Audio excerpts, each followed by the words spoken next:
You're listening to Shared Security with Tom Eston and Scott Wright. Exploring the trust that you put in people, apps, and devices.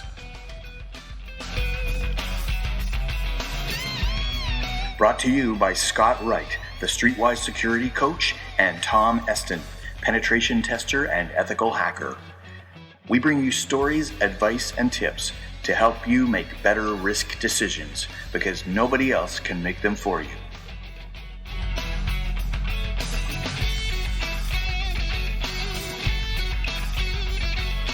Episode 42 for June 3rd, 2015. Keeping your car keys in the refrigerator.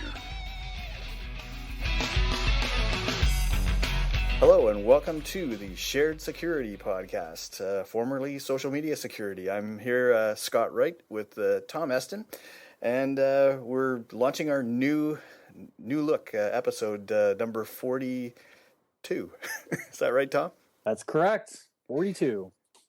Wish we were a little more polished on that, but we people know us, know what we're. It's all in the value of what we talk about, right? It's not all in the slick marketing of the thing. But I think we've got some good stuff this week, and we'll spend some time talking about a few different things, some risky apps perhaps, or some new, maybe some shocking things that it's always nice to find out how you can be tracked around, so we're going to talk about that. There's an interesting new development with Facebook coming, I think, in terms of a security checkup feature, which would be certainly welcome. And to talk a little bit more about risks of social networks, they're not always technical issues, so I think we'll spend some time talking about some of the softer side of risks from social networks. And there's an article we're going to talk about that has the top 10 social apps that every parent should know about. And I think this could be interesting too. Yeah. For people with teenage kids. Oh yeah, if you have kids, pay attention to that this section for sure. And then how your car could get stolen by a thief with a $17 gadget. So some fun stuff to talk about. Yeah. All right. So before we get started, any news from you, Tom? Anything you want to mention these days? No, the only big news, I was asked to come back on the InfoSec World Advisory Board again for next year. So if you're interested in speaking at that conference, it's in Orlando, Florida. It's in Disney World. So what time of year is that, Tom? It is in end of March. So it's right around American spring break. So if you have kids and you want to hit a great conference, it's in a great location. So cool. So you'll be if you follow me on Twitter, I'll be sending out some news about the call for speakers, and we'll be doing that soon. So it's all different types of InfoSec topics then? Yep. It's definitely more geared towards the information security community in terms of, not like a Black Hat or a DEF CON. It's more geared towards the business community. And we've and myself and some others on the advisory board have brought in more technical types of talks. So really there's something for everybody, and it's a great conference. Cool. Yeah, I still plan someday to go down and get a couple of conferences. I know I keep threatening to do that, but nobody's in any danger at the moment from me doing that. So, all right. As for me, I've been hard at work on a few different projects, and yesterday I was actually on a panel with our local ISACA chapter here, talking about data loss prevention. With some Symantec folks and somebody from Nova Coast, they implement DLP projects along with Symantec sometime, and also Professor Lawrence Dobransky from University of Saskatchewan here in Canada.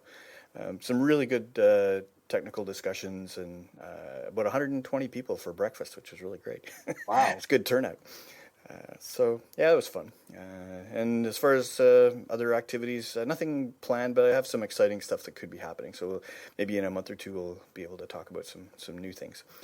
So let's get on with our agenda for today. So Number one was a story I think it was published by Sophos, Hmm? talking about a plugin for Google Chrome called Marauder's Map. And you can imagine what that is if you're familiar with Harry Potter.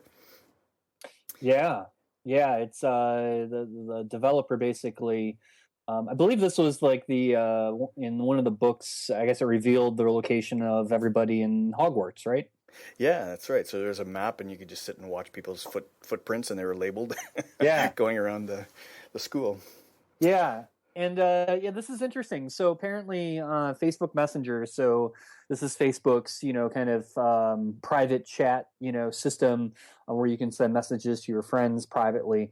Um, this is in the past, it's kind of taken some heat, if you recall, for some other types of privacy issues that they've had in the past. They've separated the messenger application completely out of Facebook, from a mobile standpoint. So there was some controversy about that a couple months ago. But this is really what this research found out was that your geolocation is part of that message transmission to and from your friends. And so this gentleman wrote this application. The application is actually a Chrome plugin that you can install in your browser, so it works with the web version of Facebook. But what it is it's tied through an API that they've written to interact with the messenger service to pull this information. If you kind of read through the article, and we'll post it in the show notes, apparently this app doesn't work anymore because Facebook found out and removed the developer's access to this API. But the bigger point is, and I thought it was interesting, was when you read through this, and he talks about how accurate Facebook is getting with the location tracking. Before it was just simple GPS coordinates, and then they would say, in this general area, right, you're making this message or you're sending this message. Now, one of the points that this guy was going to make was you can literally get into, like in a college campus situation, down to the room that you might be in on campus specifically, which is getting a little bit of creepiness, right? When from a stalking perspective, if maybe someone you're sending a message to, hopefully you're friends with in real life, but if you don't happen to be, there could be some issues with people finding out exactly where you're at, down to almost the exact location. Yeah, I thought it was really interesting. It's too bad. I mean, I guess it's a good thing in a way that the app isn't functioning anymore. But basically, there were two modes that it would work in. One was to any of your friends who are using Messenger, you could find out information about where they were and when based on each of their posts in the messaging app, or anybody who was in that thread, whether they were your friend or not, apparently was reachable as well, to find out their information. But that just tells you what kind of information is actually being stored. Just the fact that the app doesn't work doesn't mean the information is not there, right? So Facebook definitely is still tracking that information on you, and they said it was down to 5 decimal points of accuracy on the latitude and longitude, which is pretty precise. Now, whether it's accurate or not, I mean, sometimes GPS coordinates are very precise but not accurate, meaning they pinpoint a spot, but you might actually be 50 or 100 feet away from there. So it's not always that reliable. But still, from a tracking and how are they going to use this information point of view, there's some big questions. Yeah, there is. So, again, it's just another application. I mean, it just become very hard to track now, everything that tracks your location. Obviously, any type of social media that you use, you just have to assume that they're tracking your location or using location data in some way. So, our advice is, if you're not comfortable with any of these applications sharing your location data, you can easily turn that off on your device. Right. Which is great. So, there's this article, tells you how to walk through with iOS and Android specifically. There's probably a way to do it with BlackBerry, right, Scott? Absolutely. Yeah.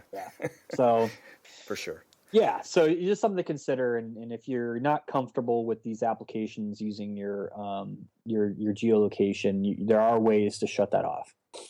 Yep. And it's actually that interesting comment on that particular point where you're trying to find where on your device is the setting for turning it off. It's kind of like the old days with Facebook. You had to go like 6 layers into options and non-intuitive places to find the information about your location data and what's being done with it, right? Yep, exactly. So yeah, just an interesting point that they're capturing that information, and no doubt that somebody will find out another vulnerability that could possibly expose location information from some other method. But of course, interesting that they're capturing it. So, well, that's the bad news. Some of the good news on Facebook, apparently they're doing a pilot, I guess, on a small number of users of a new feature called Security Checkup. And any notes on that, Tom?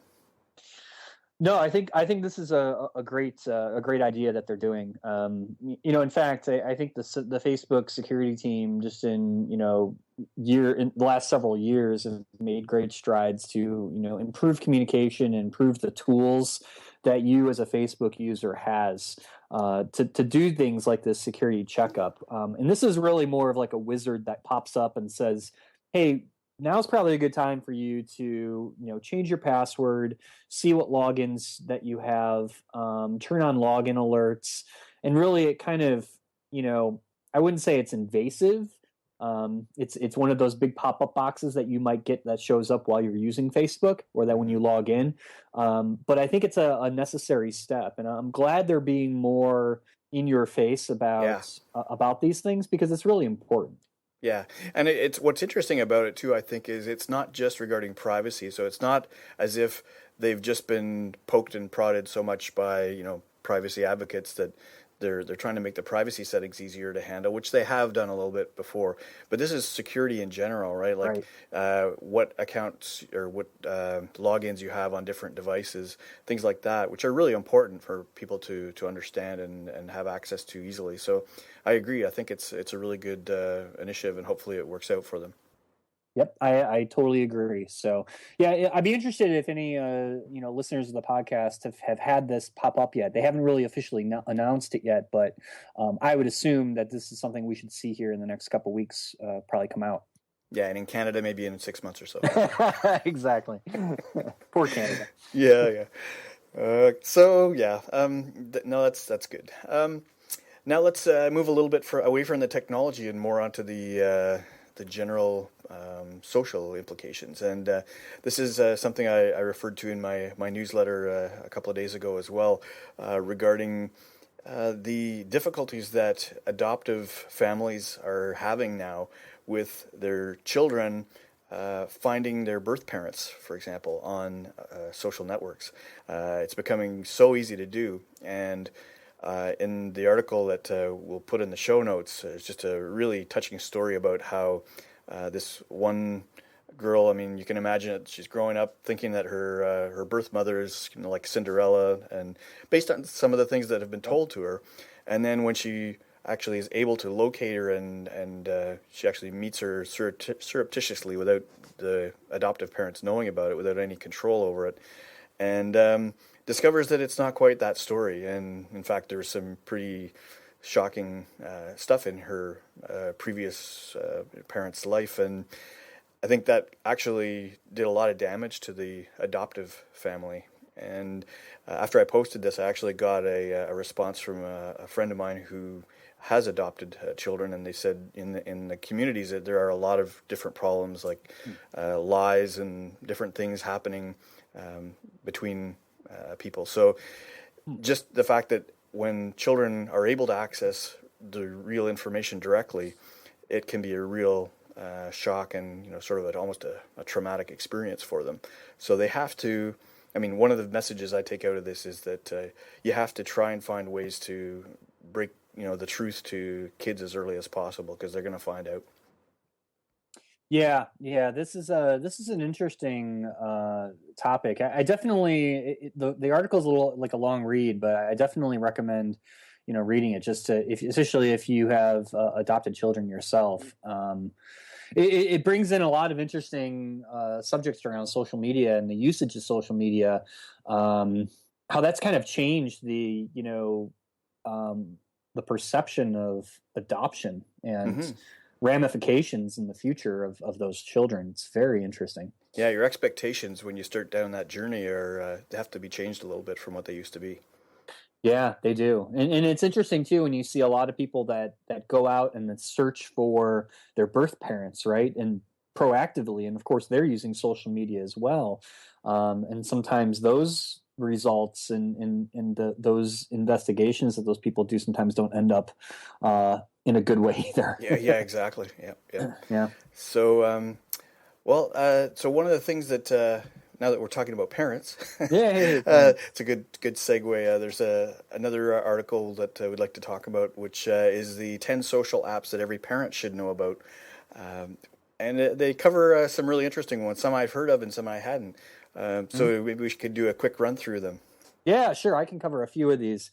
So, of course, the top three that they mentioned: Tinder, Snapchat, and Blender. Blender's probably not as well known as, say, Tinder and Snapchat. So, Tinder, if you're not familiar, it's a dating application that a lot of people use. It has kind of the connotation of a more of a hookup application, right? So people that are interested in more, quick relations, we'll just call it that, versus a long-term relationship. It's kind of gotten a reputation for that. And the one thing that's interesting about it is that it uses your Facebook profile. So you can't use it without a Facebook profile. So you have to tie your personal profile to it. Which can probably, if kids are being a little more risk conscious, they most likely would not do that, right? Because then they're giving out their real name and their friends and those types of things. But as we know, a lot of kids and a lot of people just really don't care. And unfortunately, that's where we start running into problems and we start seeing issues of cyberbullying and especially if it's used in like a school or a high school context, it can lead to a lot of problems. So yeah, and on the risk side, there's always the ability to create fake profiles, right? And yes, and do bullying from that point of view. You may get your account killed, but it's not going to be anything necessarily that's going to locate the person who's doing it. So there's a certain amount of sort of assurance there, but not that much help in terms of trying to track people down. Yeah, and the two other things about Tinder that are important to note that it uses geolocation, like we've talked about, right? So it'll actually pinpoint where you're messaging from, and it also has a rating system, which kids will use to purposely gang up on somebody on Tinder and make their rating go down. So there's the whole social bullying kind of ramifications of that as well. So definitely not an app for kids, and parents need to be aware for sure. Yeah. And Snapchat, I think we've talked about before. Yep. Snapchat, really from a parent's perspective, just so parents are aware, it's really used for sexting, and kids use it to send, frankly, naked pictures of each other because they think that those images are deleted, which of course, they are deleted, sort of deleted, but as we have seen in the past, Snapchat has had serious security vulnerabilities where a lot of the user IDs and some of those pictures have been harvested. Of course, they said they fixed all these issues, but again, it's just an application that parents need to be aware of. That there are, I would say, don't assume, right, that your kids are using it for the bad things, but it would be something you should ask your kids about. Why do you have Snapchat installed? Not saying they're trying to hide anything, but I would say that the negative purposes probably outweigh the good purposes. Yeah, exactly. So I'd recommend people check out the article from our show notes. There's several apps in there that are kind of flirting and hookup type apps, I think, and potential sexual predator tools. So it's a good idea to be familiar with them. I guess one of the questions that would come up is, how do you check up on your kids to find out if they have these kinds of apps on their devices? Yeah, that is a big challenge, and it's something that parents are going to struggle with. This is where you have to set the ground rules with your kids and say, this is, we're giving you this device, we're going to monitor it. And that's where, you set rules of, I need to know the passcode on your phone.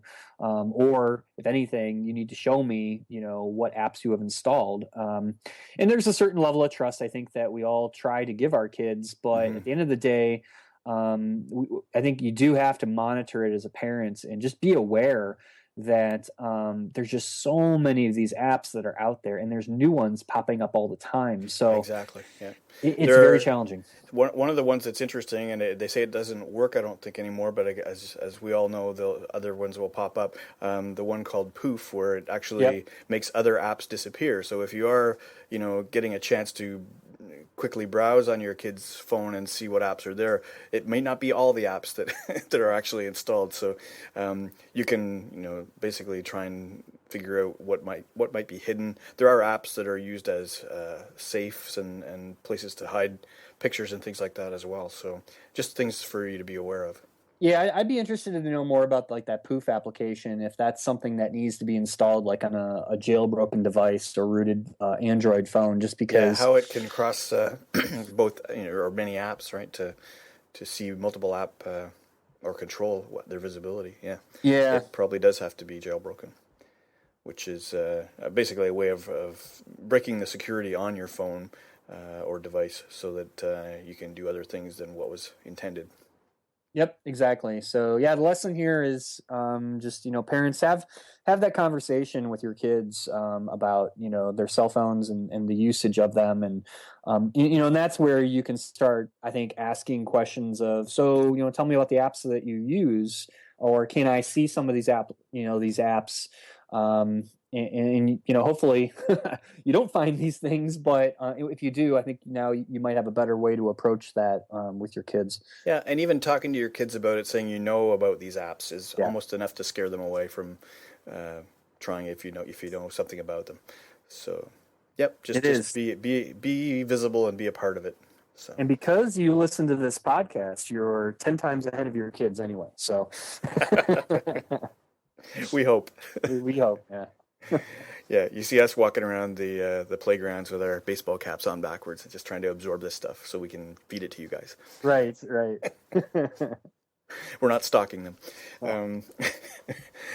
Great, and so I think maybe one of our last stories for today is kind of another interesting and fun one. It's the fact that newer cars can now be broken into, if not stolen, by thieves that might be able to get a hold of a small gadget that costs like $17.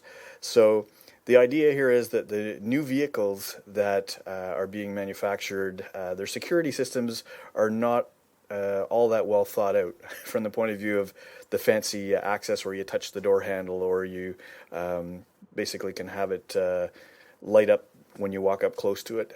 That technology is basically based on the fact that the car is using the radio signal, natural radio signal strengths to determine how close you are to the car.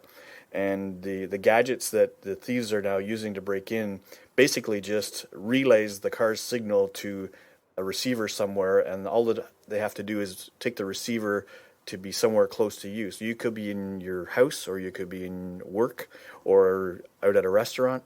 And if the one part of the thief's toolkit is nearby you, then it could be communicating with another part that's near your car.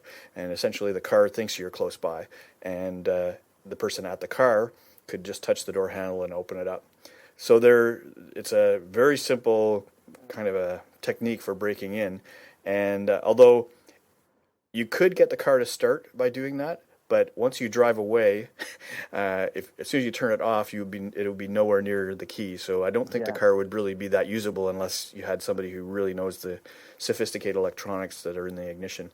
But what it's being used mostly for is to break in and steal items out of the car. Yeah, not necessarily the car itself. Yeah. This is interesting because I wonder if the cars that you can actually steal have to have the push button start.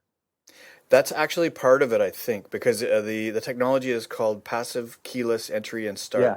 And so if you have a push button start, then that means you don't have to plug in the key. Yep. And what you'll notice if you've bought one of those cars, they'll tell you if the battery in your key fob dies, you have to hold the key fob close to the start button and it will start. That's because there's a backup technology that's RFID, right, which is radio frequency ID. And all it needs to do is send out a small signal and detect that there is the key is there using a slightly different technology. But if you have that, if they told you that, then the rest of the technology, the fancy stuff that lets you open your car by touching the doorknob, etc., is probably there using the PKES technology, and that means it's probably vulnerable. So there are a number of sort of recommendations that people have made on how to deal with this. Number one is take the battery out and just use the RFID, which is kind of inconvenient.